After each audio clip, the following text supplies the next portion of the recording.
Казахстане 8 вечера, а значит в эфире информбюро, в студии Диас Мухамбетов. Как всегда, честно о важном. Смотрите сегодня.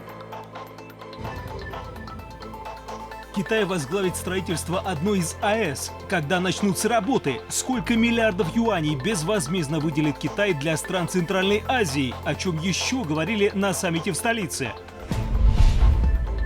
Брат Бишимбаева может выйти на свободу. Какие шансы у Бахаджана Байжанова попасть под предстоящую амнистию? На сколько лет его осудили по делу об убийстве Салтанат Нукеновой? В Казахстане вновь дорожает бензин. Насколько поднялись ценники на популярные марки топлива? Не связано ли это с дефицитом? В США отменяют визы. В России новые миграционные условия. Куда уехать за знаниями тем, кто ориентирован на зарубежный диплом? И стоит ли это того? Строительство второй АЭС в Казахстане будет возглавлять Китай. О новом решении в области энергетики рассказал вице-премьер Роман Скляр на втором саммите «Центральная Азия-Китай».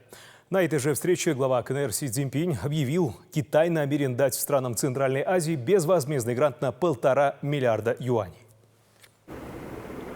На саммите в Астане лидеры стран Центральной Азии и Китая обсудили широкий спектр вопросов – от региональной безопасности до торгово-экономических связей. Одной из центральных тем саммита стала роль Центральной Азии как важнейшего логистического узла. Как отметил президент Казахстана Касым-Жомарт Токаев, регион стремительно превращается в ключевой транзитный коридор между Азией и Европой. Для повышения привлекательности транскаспийского маршрута мы принимаем системные меры по модернизации и цифровизации портов Каспийского моря, строительству грузовых терминалов, налаживанию производства транспортных судов. Предлагаем рассмотреть вопрос создания совместного с Китаем грузового терминала в порту Курык на Каспии. Главы государств обсудили и более глобальные вопросы. Председатель КНР заявил, что готов оказать посильную помощь странам Центральной Азии в борьбе с терроризмом и организованной преступностью, в том числе в вопросах кибербезопасности. Вместе с тем на встрече затронули и актуальную тему протекционизма и торговых войн. Си Цзиньпинь призвал мировое сообщество действовать по принципам равноправия и взаимной выгоды. Сторонники протекционизма и гегемонизма нанесут ущерб и другим, и самим себе.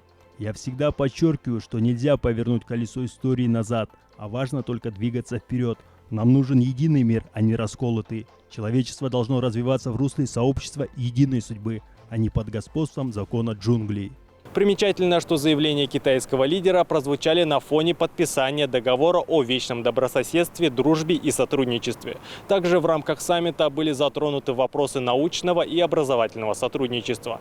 Президент Казахстана Касым-Жомарт Токаев объявил 2026 год годом образования и научных исследований. Арман Сарсенбаев, Кублан Утигенов, Информбюро, Астана. Брат Кондыка Бишимбаева Бахаджан Байжанов может выйти на свободу раньше срока. В мае прошлого года суд признал его виновным в сокрытии преступления по делу об убийстве Салтанат Нукеновой и приговорил к 4 годам. Но если он попадет под амнистию, выйти сможет раньше. Об этом сообщил его адвокат Газис Интекбаев. Амнистия бывает двух категорий – полное освобождение и сокращение срока. Именно под вторую категорию может попасть Бахаджан Байжанов. Ему могут сократить 4-летний срок на 1/3, так как преступление является тяжким. Таким образом, он может выйти на свободу уже осенью следующего года. Кроме того, по словам Газиза Интекбаева, Байжанов имеет право ходатайствовать об условно-досрочном освобождении уже этим летом. Для этого ему будет необходимо подать заявление через администрацию учреждения. Однако, как сообщил адвокат изданию Тенгри Ньюс, пока он не знает, подавал ли Бахаджан Байжанов какие-либо ходатайства. Суд пока не рассматривал подобных обращений. Напомню, закон об амнистии Мажилис парламента принял 11 июня этого года.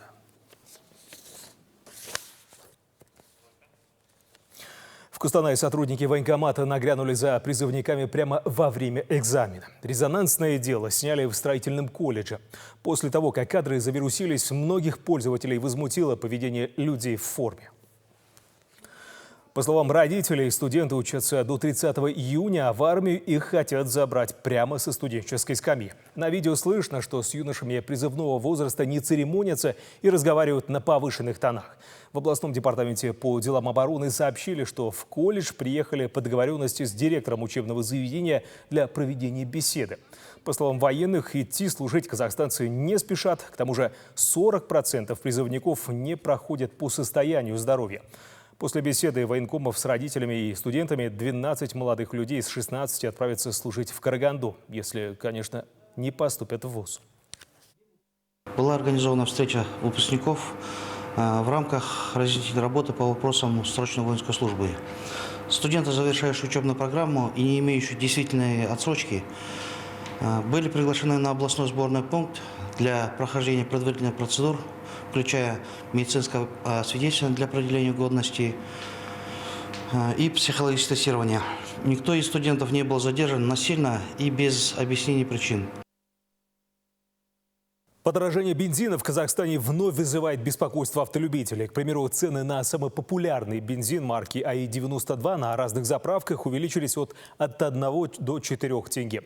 От чего зависит повышение ценника и не ждет ли страну дефицит топлива? Эти и другие вопросы мы зададим эксперту в нефтегазовой отрасли Олжасу Байдельдинову. Олжас, здравствуйте. Насколько с начала года уже подорожал АИ-92? Топливо в Казахстане, оно субсидируется. Рыночная цена его 92-го бензина, к примеру, это порядка 60 центов. По текущему курсу это более 300 тенге. Все остальное, что ниже этой цены, это субсидируемая цена, которую мы видим. Она, естественно, не дает возможности для разведки и поиска новых месторождений, для постройки новых перерабатывающих мощностей. И нужно понимать, что у переработки нефти, у добычи нефти, там, транспортировки и так далее есть большая доля долларовой себестоимости. Поэтому я всегда привожу эту цифру.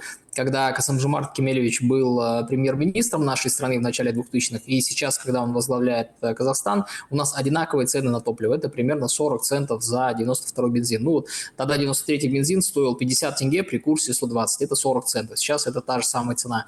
В мире нет ни одного товара, который за 20 лет стоит так же в долларах, как и стоил там в начале 2000-х. Поэтому эта цена субсидируемая, она сдерживаемая. Из-за этого у нас дефицит, и из-за этого мы, например, в этом году по индикативному плану будем импортировать там, ну, порядка там, 8-9% от производства нефтепродуктов в Казахстане из России. Поэтому те российские цены, к примеру, которые есть, они также будут давлеть на внутренний рынок Казахстана. Каков ваш прогноз на дальнейшее удорожание топлива? Этот прогноз я неоднократно писал, он и в телеграм-канале есть, и в СМИ. 60 центов за 92-й бензин – это тот уровень рыночных цен, который будет в Казахстане через некоторое время. Ну, указ министерства, приказ об отмене госрегулирования и либерализации цен, он подписан был еще в начале года. Сейчас мы просто видим плавное, скажем так, исполнение этого плана по там, 4-5 тенге в месяц за литр. Да? Ну, то есть такими темпами мы где-то там к уровню 250-260 дойдем к концу года, и, наверное, в следующем году уже будет перенесен еще очередной рост. Но опять-таки, подчеркну еще раз, считать в тенге – это неправильно. В долларах это тот уровень, который будет. 60 центов – это тот уровень, на который нужно ориентироваться автомобилистам. Хотим мы того, не хотим, у нас дефицит нефтепродуктов, и мы импортируем из России. Соответственно, мы зависим в том числе от того, какие цены в Российской Федерации. Олжас, а есть ли риск топливного дефицита этим летом? В настоящее время у нас дефицита нет, у нас есть даже профицит, и мы, ну не мы, а Министерство энергетики и правительства разрешило некоторым компаниям экспорт нефтепродуктов. Это возникло потому, что усилили контроль на границах за теневым вывозом, работали серьезно с товарами прикрытия, которые есть, и в целом ограничили вот этот переток в другие страны. Но, естественно, это не может остановить полностью, пока есть ценовая разница там в 50-100 тенге за литр. Естественно, эта контрабанда будет продолжаться и по серым схемам, и в том числе по каким-то вообще теневым, там вплоть до импровизированных нефтепроводов через границу, которые все видели, наверное. Поэтому этот отток будет продолжаться. Мы живем не в вакууме, не в каком-то закрытом пространстве. У нас огромные территории и границы. Естественно, через эти границы будет перетекать. И, к примеру, автозаправочные станции или регионы приграничные, они, как правило, потребляют больше топлива, например, чем Астана. Это тоже, естественно, из-за таких перетоков. Поэтому пока мы не выровняем цены с соседними странами, мы не будем знать, сколько у нас реальное потребление. Казахстан в плане нефтепродуктов сейчас – это дырявое ведро. Сколько бы мы ни заливали, сколько бы мы ни производили, все равно оно будет утекать. Благодарю вас за подробное разъяснение о том, почему дорожает бензин и грозит ли нам дефицит. Мы узнали у эксперта нефтегазовой отрасли Олжаса Байдельдинова. Вместо отечественных товаров на полках магазинов появятся казахстанские. На портале «Открытый НПА» опубликован проект приказа Министерства торговли и интеграции Казахстана, который предлагает внести эти и другие поправки. Замена понятия следует за изменениями, которые вступят в силу с января 2026 года. Сертификаты ЦТ-КЗ и индустриальные заменят реестр казахстанских производителей. Что это даст бизнесу и о чем тревожатся предприниматели, расскажет Нина Шаппо. Замена понятий с отечественных на казахстанские товары не грозит пропажей этих продуктов с полок магазинов. Делается это для более емкой и полной формулировки понятий. Такой законопроект сейчас опубликован и обсуждается на сайте «Открытый НПА». В Минторговле отмечают, что принятие проекта не повлечет негативных социально-экономических и правовых последствий. Так думают и экономисты. В некотором смысле это переименование, возможно, оно обосновано, но тем не менее мне не хотелось бы, чтобы страдали именно наши действительно работающие отечественные производители. И нужна какая-то мера, чтобы отсеять те, кто пользуется нашим брендом, чтобы участвовать в этих госзакупках, тендерах и тому подобное. Для самих предпринимателей замена понятия с отечественного товара на казахстанский ничего не дает. Однако они надеются, что рынок с принятием единого реестра очистится от лжепроизводителей. Вот только когда всех владельцев сертификатов объединят в общий реестр, бизнес боится остаться на время парализованным из-за отсутствия переходного периода. Такой скоринг нужен, мы согласны, что нужно перепроверять. Но зачем разом? Неужели хватит у этой системы государственной столько мощностей для того, чтобы, когда нахлынут со всех отраслей эти все юридические лица компании, сразу всех обработать? Мы же понимаем, что это невозможно, потому что это процессы, они требуют определенного затрата времени. И, соответственно, кто-то будет в обработке, а кто-то будет, получается, ждать своей очереди, а закупки-то у нас идут. В Казахстанском центре индустрии сообщили, что переход на реестр будет безболезненным за счет предусмотренного переходного периода. До его завершения, то есть до 1 января 2026 года, ранее выданные сертификаты СТКЗ и индустриальные сертификаты сохраняют свою юридическую силу до окончания срока их действия, указанного в соответствующих документах. В течение переходного периода параллельно будут функционировать как существующие, так и новые механизмы, что позволит субъектам рынка адаптироваться к цифровой модели без ущерба для текущей деятельности. С 1 января 2026 года сертификаты СТКЗ и индустриальные сертификаты утрачивают силу, и подтверждение происхождения товара будет осуществляться исключительно на основании включения в реестр. По мнению разработчиков, преимуществами реестра казахстанских товаропроизводителей будет цифровая верификация через интеграцию с государственными базами данных, внедрение QR-кода вместо бумажных сертификатов, бесплатная автоматическая выписка, доступная в онлайн-режиме, выявление лжепроизводителей, минимум контактов между заявителем и администратором. Все эти меры будут направлены на снижение коррупционных рисков и устранение барьеров для добросовестных производителей. Нина Шаппо, Бауржан Ержанов, Информбюро.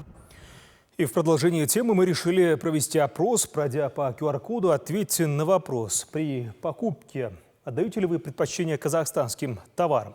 Два варианта ответа предлагается. Да, доверяю нашим производителям, и нет, мне важнее качество или цена.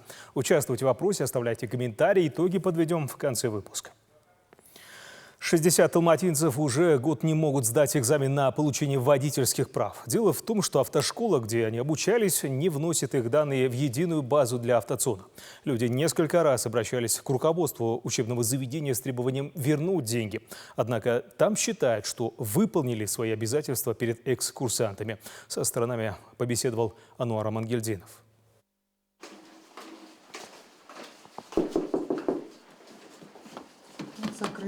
Вот уже почти год экскурсанты этой автошколы не могут сдать на права. Причина тому не недостаток знаний, а отсутствие их имен в базе данных автоцона. Руководство автошколы должно было внести эти сведения в информационную систему. Я позвонил автошколе, позвонил Дане, и эта девушка по имени Дана, владелец автошколы, обнадежила меня на протяжении уже 6 месяцев, уже вот 7-8 месяц, я уже не знаю.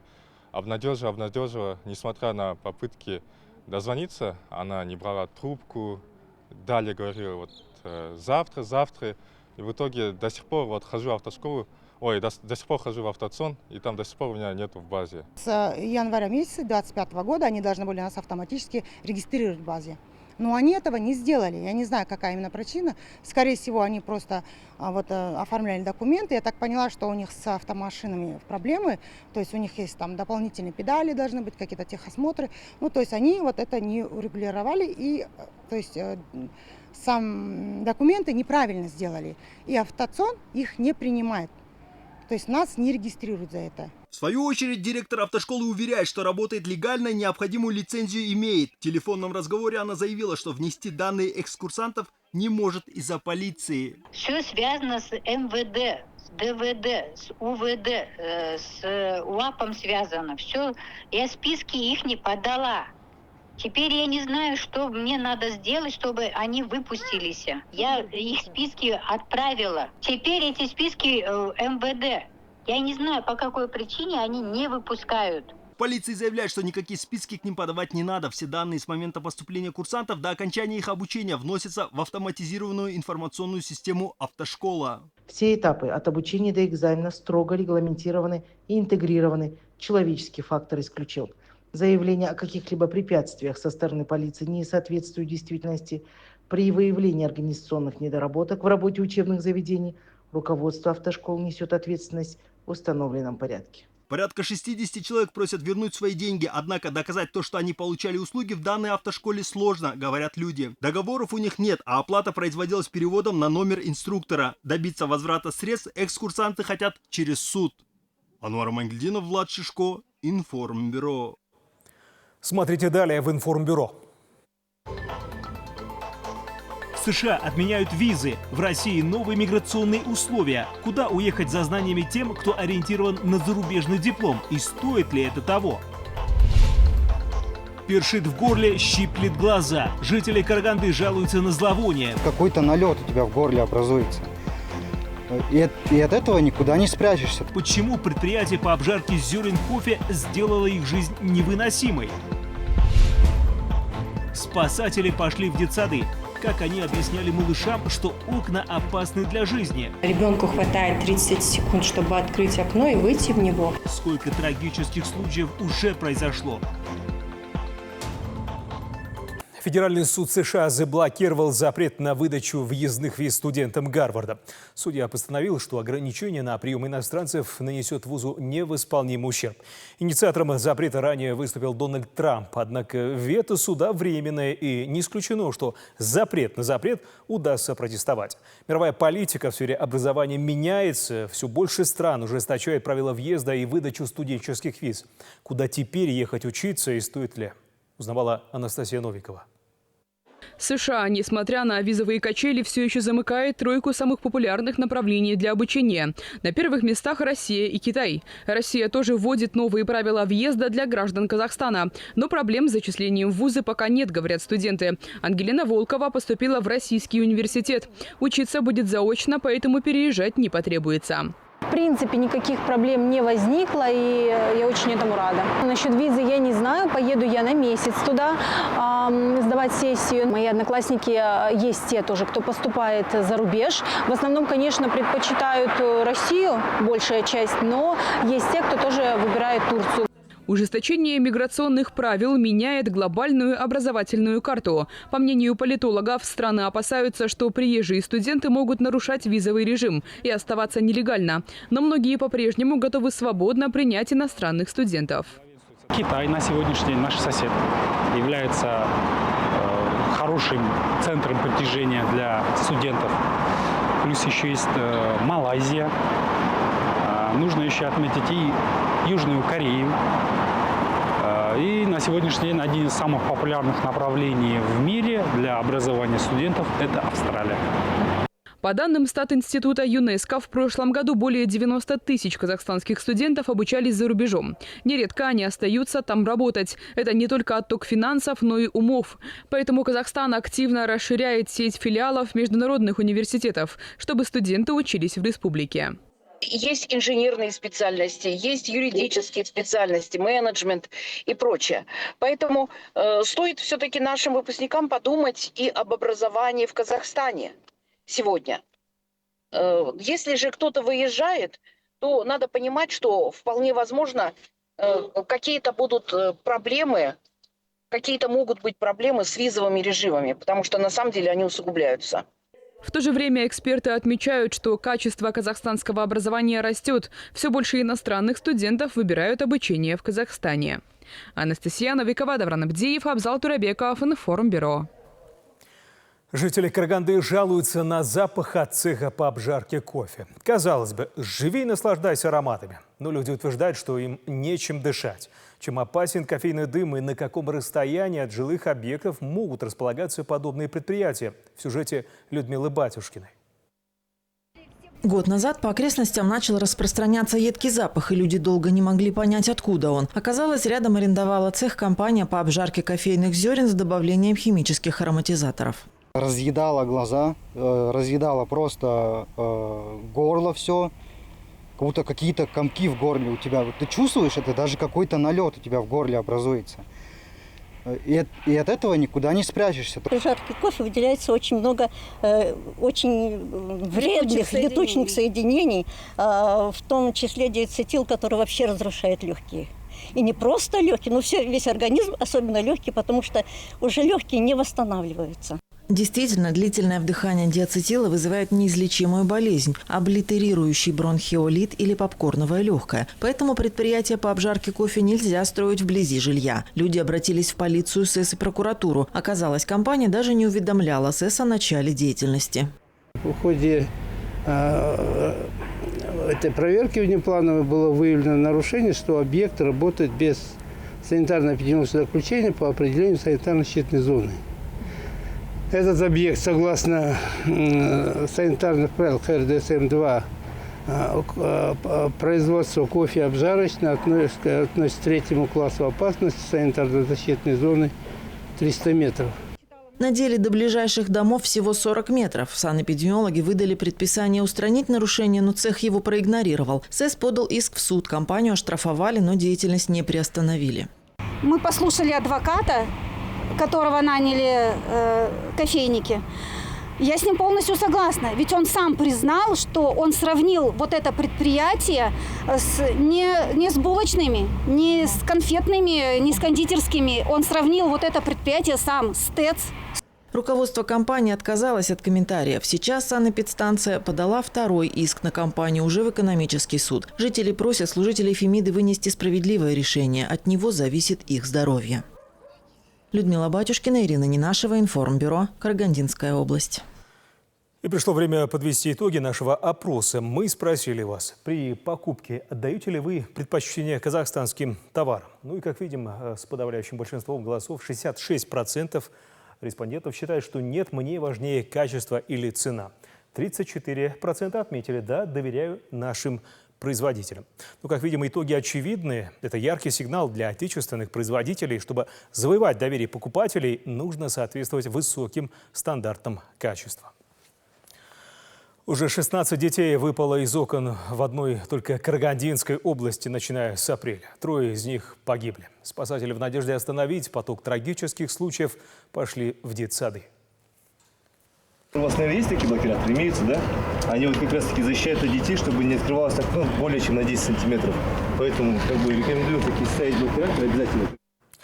Сотрудники ДЧС привлекли аниматоров, чтобы в игровой форме объяснить детям, почему нельзя забираться на подоконники. Нарисовали на земле предупреждения для родителей, раздали памятки, даже принесли с собой окно и показали родителям наглядно, как ставить ограничители. Также прошлись по домам вместе с медиками и проверили, есть ли защитные устройства на окнах. Неимущим поставили их бесплатно. Крупные застройщики уже прислушались и стали сдавать новостройки уже с безопасными окнами, говорят в ДЧС. Однако многие родители все еще считают, что беда их не коснется. Поэтому, несмотря на все меры, число несчастных случаев не уменьшается, говорят спасатели. Ребенку хватает 30 секунд, чтобы открыть окно и выйти в него. И последствия, конечно же, трагичные, печальные, потому что, да, это инвалидность, потому что это бесследно никак не пройдет. И по данным медиков, что эти дети постоянно находятся в больницах и под наблюдением врачей.